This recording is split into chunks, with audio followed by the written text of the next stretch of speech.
Welcome to another episode of Wine Still of the Week, where I go find a bottle that is under $20 that's punching above its weight class.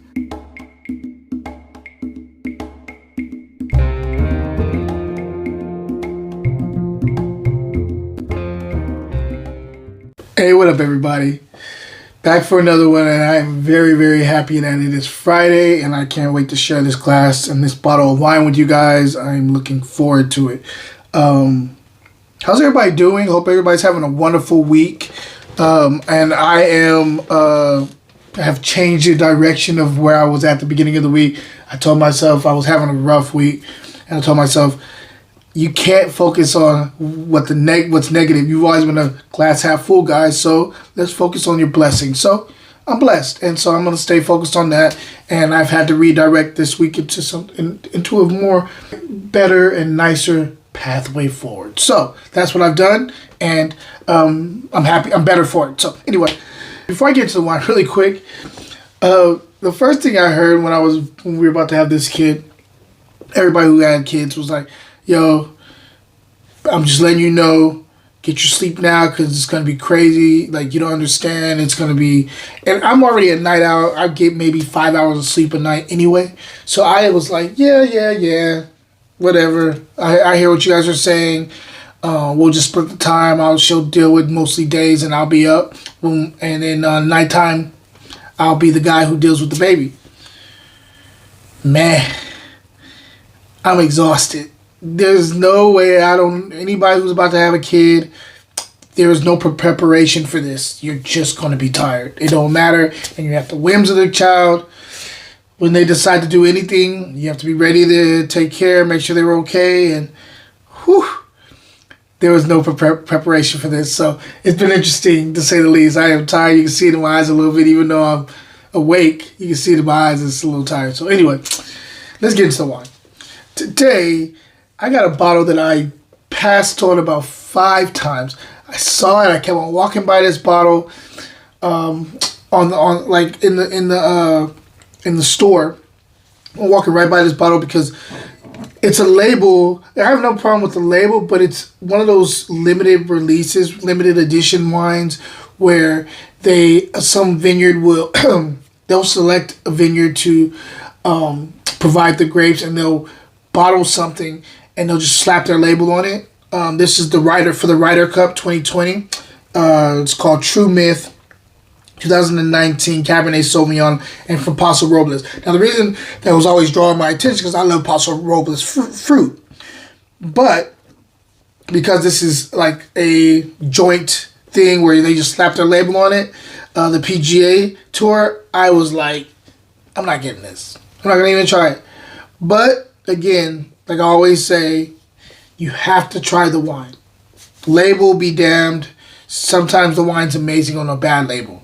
This is not a bad label, but because of what it's on the label, I passed up on it 5 times. So, on the 6th, I bought it. So we're going to see how this is really tasting. I'm hoping I'm surprised. Let's get into it. On the nose, I get black cherry, I get blueberries, and purple plum. Very nice nose, though. Smells good. Smells like cab with some depth to it. Definitely like a wet soil, but like the type of wet soil that it's like right in the morning after it's rained all night. You walk out of your house and you get this kind of fresh, earthy smell. That's what I'm getting right now. There's a bit of a spice, like a cinnamon spice, but it's a secondary here. Cassis blackcurrant, and I'm also getting some chocolate notes here too. But like 40 to 50 cacao count, like nothing, not too dark, kind of like in that middle ground range. It smells fruit forward. It smells like it's deep depth. There's like a good amount of fruit here, but some deepness to some depth to it. Sorry. Let's go ahead and taste it and see if everything translating on the palate. We're just opening up this bottle too.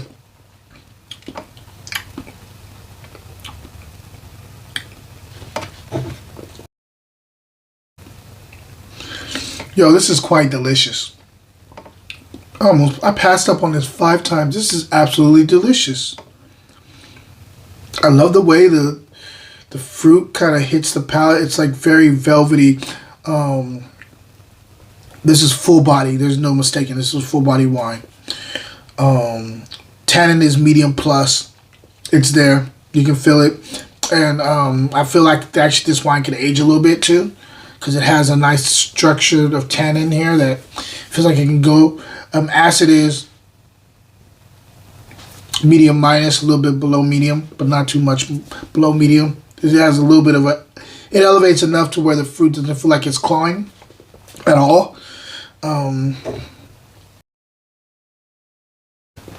It approaches with the kind of the blueberry plum thing up front, getting more into the black fruit, black cherry, cassis in the second or third quarter.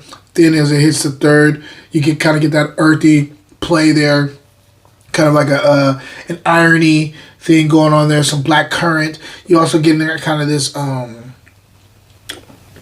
black tea thing going on there too in the finish.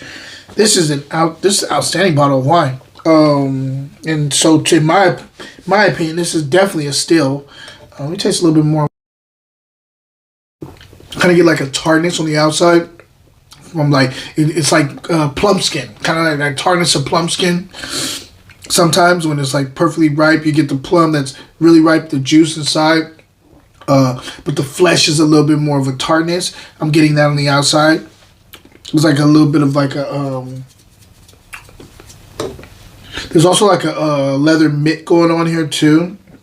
This wine is complex, it's bold, it's big, and in my opinion, if you are looking for a wine that's you don't want to spend a lot of money, but a cab that you know it can stand up to almost anything, this is the wine. If I'm going to score this wine, I'm so glad I picked this up.